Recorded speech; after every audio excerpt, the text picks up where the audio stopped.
All right, so last night, let's get to the Pats here. Now, what I saw on the highlights, Cam Newton still kind of looked like Cam Newton. Little wiggle, still an athlete, still inaccurate. And Mac Jones looked, for the most part, as advertised. Put the ball on the money and a relative non-athlete compared to his peers. Now, I do sense that the energy from Mac is a little over the top. You had 6 series, you scored 3 points. Yeah. You led him to 3 points. I'm not saying he didn't look good. Yeah. All I'm saying is I do think that now the pressure is a bit amplified for Cam, but let's not overstate what he did last night, Mac Jones. Okay, so energy from whom? From the fans? I think both. I mean, the energy from the fans, I think, is 100% justified. They don't draft first round quarterbacks. It's been forever. You got to go back to Bledsoe in '93. First overall pick. You got to go back to Bledsoe in '93 for the last time they drafted a quarterback. That's amazing. In the first and then round. I think '83. I know they picked Eason. Yes. Mike, did they pick any first round picks between any quarterbacks in round 1 from '83 to? It was at least a decade. I'm curious. I feel like they didn't have anybody in between. Just check on that if you can. The first round? No, not at all. So it was '83 and '93. It was '83. It was definitely Eason in '83 because that was the quarterback draft. Marino, Kenny O'Brien, Rutledge. Somebody else was 15. Maybe there was another one in there that was the 15th pick because it's odd. It's like in that same draft. No. They have a first round quarter. So they've taken 4. There was 4 first round quarterbacks in their entire existence. So one was the first round pick, first overall. One was the 15th pick. One was the first overall. Was Plunkett one of them? Wasn't Jim Plunkett one of them? Maybe. I can't remember. I know, obviously bounced. I thought Plunkett. But my point is, I think Mac Jones looked phenomenal. Obviously, he only got one series with the first team. And in that one, he looked really good. In fact, that bomb he threw to Christian Wilkinson down the left sideline in the end zone, I mean, that should have been a touchdown. And if he registers that, and he's 14 for 19 at this point, and he has 220 something yards and a touchdown, we look at Mac Jones as he's definitely winning this quarterback battle. So I think the energy from the fans was real, and it was justified because the Pats they don't take quarterbacks in the first round. So when they do, you expect a lot from that quarterback. And by the way, Bledsoe, he was great for them. He was. Until with Parcells, exactly, absolutely, until he got hurt. Yep. And then from like the hype machine, I think what we wanted to see was, can Mac Jones translate all of this success that he had at Auburn and do at Bama? I mean, at Bama. Oof. As Bama fans reach Bama for the radio and try to literally grab your throat. You know what I mean. I don't blame them.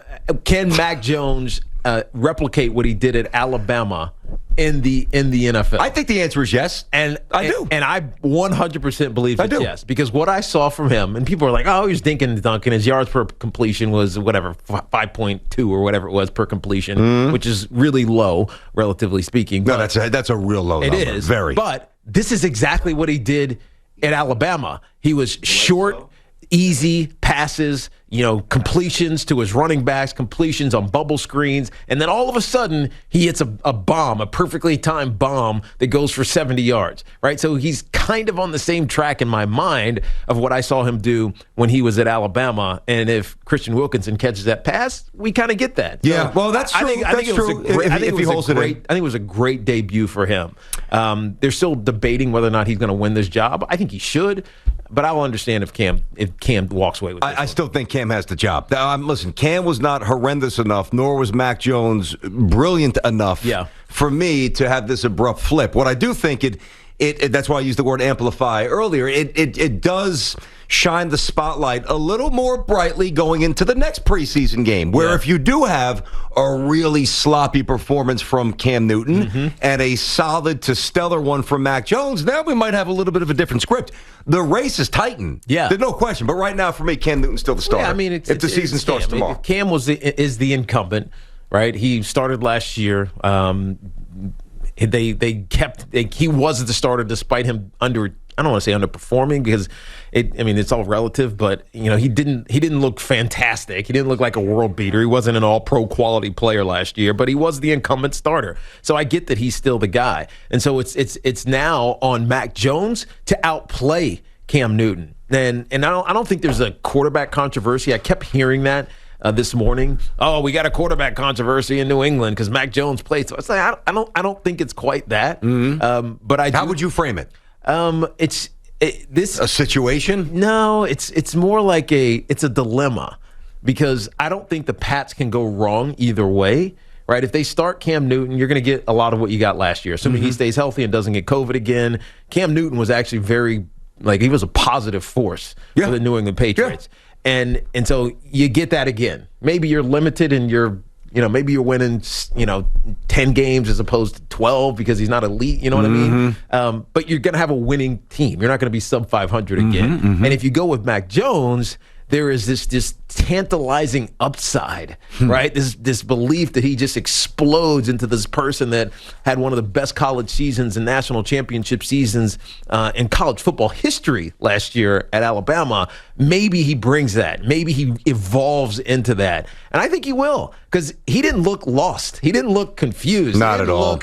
He didn't look overwhelmed by the moment. We didn't think he would. It was just like, all right, this is just like at Alabama. He checked out of a few plays and he checked him into the right thing. That's right. He was so smart. We expected that. Exactly. We did. It's amazing. So look at the Pats quarterback, Jack Kincannon, who I don't know really anything about, except that he went to BC. That was like 63 or something like that, Mike? 64. Okay. So somewhat modern era. Jim Plunkett was 71. Yeah. Okay. You had Tony Eason back in 83, Bledsoe in 93, Mac Jones in 21. It's amazing for a team with all those championships. Now, we know how they got them. Yeah. But with all those championships, of the 4 players post-1970 quarterbacks they took in round 1, I mean, Plunkett, now that the organization was horrible back then, and of course Plunkett won twice with the Raiders, but he bounced around, the Niners, the Pats, like he was a bust, because he was in the wrong situation. So Plunkett did nothing for the Pats. Tony Eason was good, but it never, elevated to superstar status, not even close. Bledsoe was good, on occasion great, but it wasn't incredibly long-lasting. Yeah. And didn't win the Super Bowl. We'll see what Mac Jones has. None of the quarterbacks, with all the championships they have, had anything to do with the championships, except that Bledsoe's body was brittle. You mean the first-round quarterbacks? First-round quarterbacks, yeah, that's what I'm saying. That's right. Think about that. Can you say that about, any other franchise off the top? Well, hold on. Maybe you can, because Joe Montana was, a fourth-round pick out of Notre Dame? Yeah. Steve Young wasn't a first-round pick. No. I know Steve started in the USFL. I don't remember exactly where he was drafted. Yeah, I don't remember his entry into the NFL, to be honest with you. But you think about with the Bucks. But you think about all of the teams. Even Brett Favre, they acquired him from the Falcons. Maybe it is more common. You would think that there would be an association. And I don't even mean necessarily first overall pick, but first round pick. Kind of equating to the championships, whichever team. Well, Big Ben would be one. Eli would be one. Yep. Delivered 2 to the Giants as a first-round pick. Rivers didn't deliver any. I'm just thinking about the team. Russell Wilson, middle-round pick. Interesting. I'm going to actually do that at some point and sit down all the teams now. Yeah, it's interesting. You know what I mean? Because I've done the process on the backside. Elway? Elway, Broncos. Yeah, true. But I've done the process on the other side. The teams that have won championships, where is that quarterback historically? Is he a Hall of Famer? And the answer is predominantly, I think to the tune of 76% at this point, if you're a Hall of Famer or trending to be a Hall of Famer, then you've won a Super Bowl. Yeah, you love that stat. You uncovered that a while ago. It's a good one. It's just true. It's undeniable. Or you have an elite defense. Yep. You know what I mean? Yep.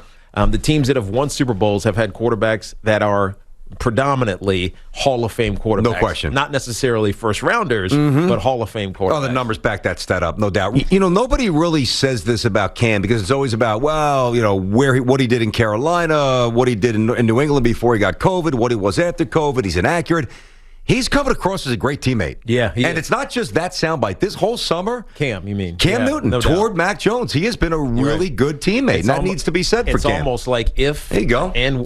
or when he loses this job to Mac Jones, he's going to be okay with it. Yes. Yeah. And you will not have to necessarily jettison him or worry about him poisoning the locker room. He's gonna go with the flow. I agreed. All right, cool. Thanks for watching. Make sure you like and subscribe, and don't forget to hit that bell to be notified when we drop fresh content.